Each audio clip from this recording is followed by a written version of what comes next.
നമ്മുടെ ഉമ്മൻചാണ്ടി സാറിന്റെ ഓർമ്മ ദിവസമാണ്. ആദ്യം തന്നെ ഒരു കാര്യം പറയുകയാണ്. ഉമ്മൻചാണ്ടി സാറിന്റെ ജീവിതം ഇല്ലാതാക്കിയ, ഉമ്മൻചാണ്ടി സാറിനെ ചതിച്ച സരിതയുടെ അവസ്ഥ നിലവിലെന്ത്? സരിത പൊട്ടിക്കരയുന്ന ഒരു വീഡിയോ ദൃശ്യം ഞാൻ വെച്ചു തരാം.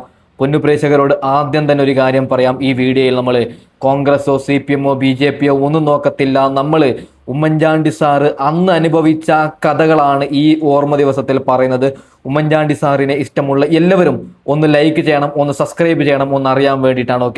ഓക്കെ പൊന്നു പ്രേക്ഷകരെ, ഷാഫി പറമ്പിലിന്റെ കരയിപ്പിക്കുന്ന ഒരു സ്പീച്ചും കൂടിയുണ്ട്. അതായത് ഷാഫി പറമ്പിൽ കരഞ്ഞുകൊണ്ട് ചില കാര്യങ്ങൾ പറയുകയാണ് ഇന്നത്തെ ദിവസം. അതും ഞാൻ വെച്ചു തരാം പൊന്നു പ്രേക്ഷകരെ. അതിനുശേഷം രാഹുൽ മാങ്കൂട്ടത്തിൻ്റെ മാസ്സായിട്ടുള്ള ഒരു തിരിച്ചുവരവും കൂടിയുണ്ട്. ഒരു നടുക്കുന്ന ഞെട്ടിക്കുന്ന ഒരു വീഡിയോ തന്നെയാണ് രാഹുൽ മാങ്കൂട്ടത്തിൻ്റെ. അതും ഞാൻ വെച്ചു തരാം. ആദ്യം ഉമ്മൻചാണ്ടി സാറിനെ ചതിച്ച സരിതയുടെ നിലവിലെ അവസ്ഥ. രോഗം കൊണ്ട് സരിത മല്ലടിക്കുകയാണ്. ആ ഒരു കുഞ്ഞു വീഡിയോ ക്ലിപ്പ് നിങ്ങളൊന്ന് കാണണം. അതിനുശേഷം നമുക്ക് എല്ലാം ചർച്ച ചെയ്യാം. അതീവ ഗൗരവമേറിയ 4 രോഗങ്ങൾ ബാധിച്ചിരിക്കുന്നു. ആദ്യത്തേത് മോണോ ന്യൂക്ലിയോസിസ് എന്ന രോഗം. ഈ രോഗം ബാധിച്ചവർക്ക് തലച്ചോറിലേക്കും തലച്ചോറിന് പുറത്തേക്കുമുള്ള കമ്മ്യൂണിക്കേഷനുകൾ ഇല്ലാതാകും. രണ്ടാമത്തേത് വാസ്കുലൈറ്റിസ് ന്യൂറോപ്പതി എന്ന രോഗാവസ്ഥയാണ്. ഇതെല്ലാം ഏതാണ്ട് ഒരേ തരത്തിലുള്ള ബന്ധമുള്ള രോഗാവസ്ഥയാണ്. ഇത് രക്തക്കുഴലുകൾ കട്ടിപിടിക്കുകയാണ്. രക്തക്കുഴലുകൾ വലുതാവും. അതുകൊണ്ട് ഇൻഫ്ലേഷൻ ആറാം. അതായത് രക്തക്കുഴലുകൾക്ക് വലിപ്പം കൂടുമ്പോൾ രക്തം ഒഴുകുന്നത് തടസ്സപ്പെടും. മൂന്നാമത്തെ രോഗം ലൂപ്പസ് എന്നറിയപ്പെടുന്നത്. നമുക്കറിയാം, ലൂപ്പസ് നമുക്കറിയാവുന്നത് സുനന്ദ പുഷ്കറുടെ രോഗമാണ്. ശശി തരൂരിന്റെ അന്തരിച്ച ഭാര്യ സുനന്ദ പുഷ്കറുടെ രോഗമാണ് ലൂപ്പസ്. ലൂപ്പസ് എന്ന് പറയുന്നത് ശരീരത്തിന്റെ പ്രതിരോധ സംവിധാനങ്ങൾ താറുമാറാവുന്നതാണ് ലൂപ്പസ് എന്ന അവസ്ഥ. നാലാമത്തെ രോഗം ഏറ്റവും ഒടുവിൽ കണ്ടെത്തിയതാണ് മയോസൈറ്റിസ്. മയോസൈറ്റിസ് ബാധിച്ചാൽ പിന്നെ മുമ്പോട്ട് പോവുക പ്രയാസമാവും. എല്ലാ അവയവങ്ങളെയും കുഴപ്പത്തിലാക്കുന്ന രോഗമാണ് മയോസൈറ്റിസ്. ഈ 4 രോഗങ്ങളും സ്ഥിരീകരിച്ചിട്ടുണ്ട്. സരിതയുടെ രോഗാവസ്ഥ ഗൗരവമേറിയതാണ് എന്ന് പറയാൻ മാത്രം. ഓക്കെ പൊന്നു പ്രേക്ഷകരെ, ഈ വീഡിയോ നിലവിൽ വെക്കാനുള്ള കാരണം നിങ്ങൾ ആരും അഹങ്കരിക്കരുത്. ഞാൻ പറഞ്ഞു വരുന്നത് രാഹുൽ മാങ്കൂട്ടത്തിൻ്റെ കേസ് അതൊരു ഫേക്ക് ആയിട്ടുള്ള കേസ് എന്നാണ് നമുക്ക് കിട്ടുന്ന ഇൻഫർമേഷൻ. രാഹുലിനെ കുറിച്ചിട്ട് ഏറ്റവും കൂടുതൽ വീഡിയോ അപ്ലോഡ് ചെയ്ത ഒരാൾ ഞാനാണ്. ആ കേസിനെ കുറിച്ചിട്ട് നല്ല രീതിയിൽ പഠിച്ച ഒരാളാണ്. അതുകൊണ്ട് പറയുകയാണ്, രാഹുൽ മാങ്കൂട്ടത്തിൽ, അതായത് നമ്മുടെ രാഹുലിനെതിരെ വരുന്ന കേസും സരിതയെ പോലെ തന്നെ CPM മൂന്നാമത് അധികാരം നേടാൻ വേണ്ടിയിട്ട് അവർ കളിച്ച നാടകമെന്നാണ് എനിക്ക് പേഴ്സണലി കിട്ടിയത്. ഞാനിവിടെ CPM-നെ വിമർശിക്കുന്നില്ല, അങ്ങനെയൊന്നുമില്ല. പക്ഷേ പറയേണ്ട കാര്യങ്ങൾ എന്തായാലും പറയണം. അവരൊന്ന് കാണാൻ വേണ്ടിയിട്ടാണ് ഈ വീഡിയോ വെച്ചത്. അഹങ്കരിക്കേണ്ട പൊന്നു പ്രേക്ഷകരെ, ഈ പറയുന്ന സരിത രോഗം കൊണ്ട് മല്ലടിക്കുകയാണ്. ദൈവമേ, ഞാനൊന്ന് എത്രയും പെട്ടെന്ന് തീർന്നാ മതിയെന്ന് സരിത തന്നെ സ്വയം പ്രാർത്ഥിക്കുകയാണ്. അത്രയും ക്രൂരമായ രോഗങ്ങളാണ് സരിതയെ വേട്ടയാടുന്നത്. എങ്ങനെ വേട്ടയാടാതിരിക്കും പൊന്നു പ്രേക്ഷകരെ? ഒരു പാവപ്പെട്ട മനുഷ്യൻ. ഉമ്മൻചാണ്ടി സാർ ആരാണ്? ഉമ്മൻചാണ്ടി സാർ നോക്കൂ നിങ്ങൾ. അദ്ദേഹത്തിന്റെ യുവത്വം കാലത്തിൽ, അതായത് ഒരു 28 വയസ്സോ 30 വയസ്സോ ആ സമയത്ത് എന്നെ പീഡിപ്പിച്ചു അല്ലെങ്കിൽ എന്നെ ആക്രമിച്ചു എന്ന് പറഞ്ഞിട്ട് ഒരു പെൺകുട്ടി പരാതി കൊടുത്താൽ നമുക്ക് പോട്ടെ എന്ന് വെക്കാം. പക്ഷേ അദ്ദേഹത്തിന്റെ ഏറ്റവും അവസാന കാലത്ത്, അദ്ദേഹം ഒരു മുഖ്യമന്ത്രിയായ സമയത്ത് അദ്ദേഹത്തെ, അതായത് ഉമ്മൻചാണ്ടി സാറിനടക്കം രോഗം കൊണ്ട് മല്ലടിക്കുന്ന ആ സമയത്താണ് സരിത വന്നിട്ട് ഇങ്ങനെ പച്ചക്കളവ് പറഞ്ഞത്. നോക്കൂ നിങ്ങൾ, മരിക്കുന്നതിന് മുമ്പ് ഉമ്മൻചാണ്ടി സാർ ഒരു വാക്ക് പറയുകയാണ്, എനിക്ക് മരിക്കുന്നതിന് മുമ്പ് ഒരൊറ്റ ആഗ്രഹമുണ്ട്. അതായത് രോഗം കൊണ്ട് മല്ലടിക്കുന്ന ഉമ്മൻചാണ്ടി സാറാണ് പറഞ്ഞത്, മരിക്കുന്നതിന് മുമ്പ് ഒരാഗ്രഹമുണ്ട്, ഞാൻ നിരപരാധി എന്ന് എൻ്റെ മക്കൾക്കൊന്ന് അറിഞ്ഞാൽ മതി എന്ന് ആ പാവപ്പെട്ട മനുഷ്യൻ മരണക്കിടക്കയിലും കണ്ണീരോടെയാണ് പൊന്നു പ്രേക്ഷകരെ പറഞ്ഞത്. അപ്പോൾ അതിൻ്റെ ശാപം സരിതക്ക് കിട്ടൂലേ പൊന്നു മനുഷ്യന്മാരെ? എന്തായി? ഏറ്റവും അവസാനം പിണറായി വിജയനായിരുന്നു അന്ന് മുഖ്യമന്ത്രി. പിണറായി വിജയന്റെ പോലീസ്, അതായത് പിണറായി വിജയൻ അന്വേഷണത്തിന് CBI ഉത്തരവിടുകയാണ്. CBI പറയുകയാണ് ഉമ്മൻചാണ്ടി സാർ ഇതിൽ പ്രതിയല്ല എന്ന്. പൊന്നു പ്രേക്ഷകരെ, സരിത അനുഭവിക്കാതെ പിന്നെ ആരാണ് അനുഭവിക്കുന്നത്? ഷാഫി പറമ്പിലിന്റെ തീപ്പൊരി പ്രസംഗമുണ്ട്, അത് വെച്ച് തരാം. അതിനു മുമ്പ് നിങ്ങൾ ഇത് കാണണം പൊന്നു പ്രേക്ഷകരെ. നമ്മുടെ രാഹുൽ മാങ്കൂട്ടത്തിന്റെ മാസ്സായിട്ടുള്ള തിരിച്ചുവരവാണ്. ഉടൻ തന്നെ രാഹുൽ കോൺഗ്രസിലേക്ക് അംഗത്വം സ്വീകരിക്കുമെന്നാണ് നമുക്ക് കിട്ടുന്ന വിവരം. ഒരുപക്ഷെ KPCC പ്രസിഡന്റ് അടക്കം രാഹുൽ മാങ്കൂട്ടത്തിൽ ആവുമെന്നുള്ള ചില ചെറിയ റൂമറുകളും വരുന്നുണ്ട്. അതായത് നമ്മുടെ രാഹുൽ മാങ്കൂട്ടത്തിന് 4ാമതൊരു കേസ്. എൻ്റെ പൊന്നു മനുഷ്യന്മാരെ, ഞാനിപ്പോൾ യൂട്യൂബിൽ എനിക്ക് നല്ല വ്യൂസ് ഉണ്ട്, അല്ലെങ്കിൽ എനിക്ക് നല്ല സബ്സ്ക്രൈബേഴ്സ് കൂടുന്നുണ്ട്. അങ്ങനെ ആകുമ്പോൾ എന്നെ തകർക്കാൻ കുറേ പേര് യൂട്യൂബ് മേഖലയിൽ നിന്ന് തന്നെ ഉണ്ട് എന്നതാണ് സത്യം. അതേപോലെയാണ് രാഹുൽ മാങ്കൂട്ടത്തിന്റെ ജീവിതം എങ്ങനെയെങ്കിലും ഇല്ലാതാക്കാൻ വേണ്ടിയിട്ട് കുറേ പേർ കച്ചകെട്ടി ഇറങ്ങിയിട്ടുണ്ട്. ഞാൻ ഒരൊറ്റ കാര്യം പറയാം പൊന്നു പ്രേക്ഷകരെ, ഞാൻ നിയമത്തിൽ, കോടതിയിൽ വിശ്വസിക്കുന്ന ഒരാളാണ്. ഗോവിന്ദചാമി പീഡന വീരനാണ്. പീഡിപ്പിച്ചത് കൊണ്ടാണ് ഗോവിന്ദചാമിയെ അറസ്റ്റ് ചെയ്തത്. ഓക്കെ, അപ്പോ കോടതിക്ക് ഉറപ്പായി ഗോവിന്ദചാമി പീഡിപ്പിച്ചു എന്ന്. ഇതേ രാഹുൽ മാങ്കൂടത്തിൽ ഒരു കേസല്ല 3 കേസാണ് വന്നത്. രാഹുൽ മാങ്കൂടത്തിൽ അങ്ങനെ എന്തെങ്കിലും ചെയ്തിട്ടുണ്ടെങ്കിൽ നമ്മുടെ കോടതി രാഹുൽ മാങ്കൂടത്തിനെ വെറുതെ വിടോ? നമ്മുടെ നിയമ സംവിധാനം രാഹുൽ മാങ്കൂടത്തിനെ വെറുതെ വിട? എന്തില്ലെങ്കിലും ഒരു 4-5 മാസമെങ്കിലും രാഹുൽ മാങ്കൂടത്തിനെ ശിക്ഷിക്കല്ലേ? അപ്പോൾ കോടതിക്ക് തന്നെ ഒരു കാര്യം ഉറപ്പായിട്ടുണ്ട് പൊന്നുപ്രേക്ഷകരെ, ഇത് വരുന്ന കേസുകളൊക്കെ കൊടുക്കാൻ വേണ്ടിയും രാഷ്ട്രീയ നേട്ടത്തിന് വേണ്ടിയുമാണ് ഈ വിഷയം. ഉമ്മൻചാണ്ടി സാറിന്റെ വിഷയം രാഹുൽ മാങ്കൂടത്തിലുമായി ഇപ്പൊ സംസാരിക്കാൻ കാരണം ഈ രണ്ടുപേരും, ഉമ്മൻചാണ്ടി സാറും രാഹുൽ മാങ്കൂടത്തിലും ഈ സെയിം കേസിൽ പെട്ടത് കൊണ്ടാണ്. ഓക്കെ, നിങ്ങൾ ഈ സൈഡിൽ കാണുന്നത് നമ്മുടെ ഉമ്മൻചാണ്ടി സാറ് ചെയ്ത നല്ല പ്രവർത്തികളാണ്.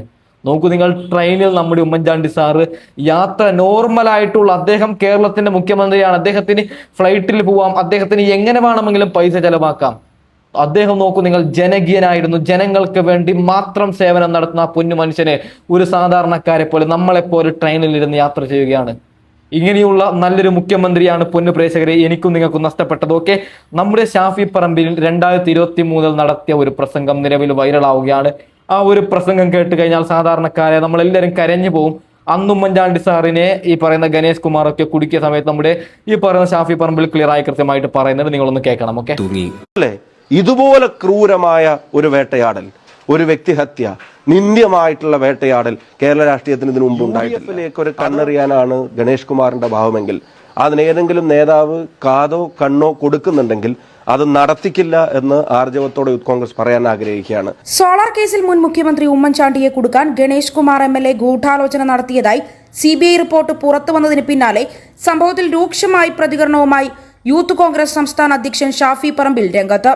ഒറ്റുകാരൻ ഗണേഷ് കുമാർ CPM-ന് വേണ്ടി ഉമ്മൻചാണ്ടിക്കെതിരെ നടത്തിയത് ക്രൂരമായ ഗൂഢാലോചനയാണ് എന്നും ജനങ്ങളുടെ മറുപടി പുതുപ്പള്ളി കൊണ്ട് തീരില്ല എന്നും ഷാഫി പറമ്പിൽ പറഞ്ഞു.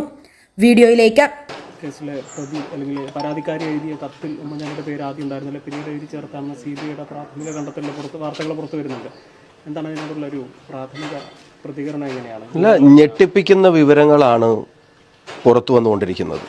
പക്ഷെ UDF-നെ സംബന്ധിച്ചിടത്തോളം നേരത്തെ ബോധ്യമുള്ള കാര്യങ്ങളുമായിരുന്നു. കോൺഗ്രസിനെ സംബന്ധിച്ചിടത്തോളം, ഉമ്മൻചാണ്ടി സാറിനെ സംബന്ധിച്ചിടത്തോളം, അദ്ദേഹത്തെ ഇഷ്ടപ്പെടുന്ന ജനങ്ങളെ സംബന്ധിച്ചിടത്തോളം നേരത്തെ ബോധ്യമുള്ള കാര്യവുമായിരുന്നു. കേരളം കണ്ടതിൽ വെച്ച് ഏറ്റവും ക്രൂരവും ഏറ്റവും നാണം കെട്ടതുമായ രാഷ്ട്രീയ ഗൂഢാലോചനയാണ് സോളാർ കേസിൽ നടന്നത് എന്ന് ഇതോടെ വെളിപ്പെടുത്തപ്പെട്ടിരിക്കുകയാണ്.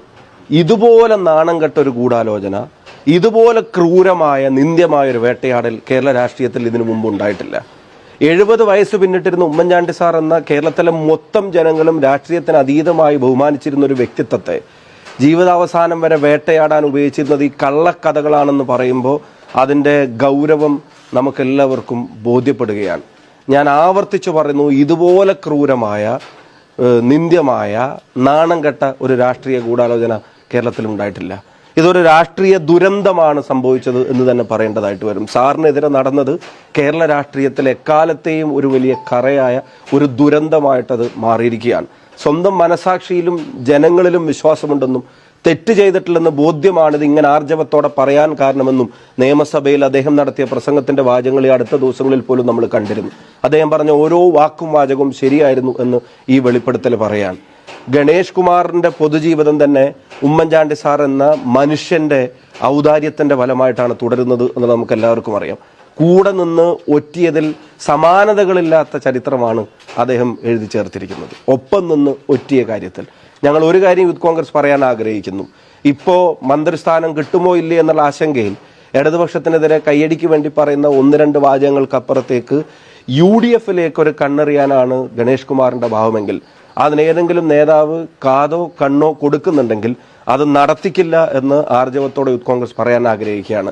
അയാളെ UDF-ലും കോൺഗ്രസുമായിട്ട് ബന്ധപ്പെട്ട ഒരു സംവിധാനങ്ങളും അയാൾ ഇനി അടുപ്പിക്കരുത്. അത്ര ക്രൂരമായ തിരക്കഥയാണ്.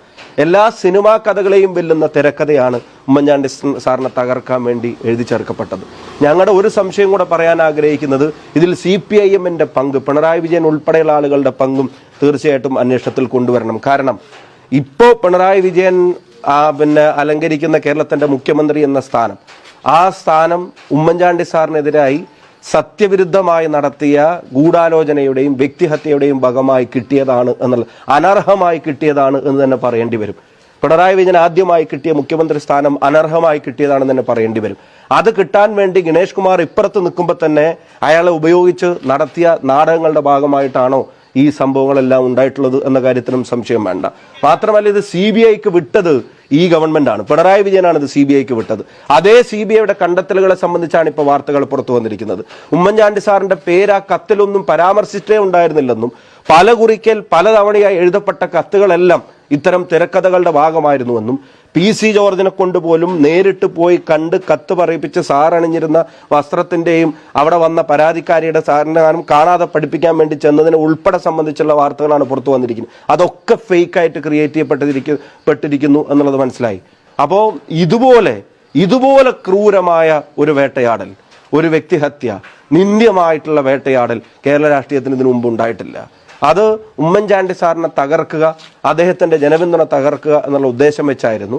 ഒരു ഗവൺമെന്റിനെ അവർക്ക് മാറ്റാൻ കഴിഞ്ഞു. പക്ഷേ ജനമനസ്സിൽ നിന്ന് ഉമ്മൻചാണ്ടി സാറിന് ഒരു പോറലും ഏൽപ്പിക്കാതെ കേരളത്തിന്റെ മനസാക്ഷി കാത്തു എന്ന് പറയേണ്ടതായിട്ട് വരും.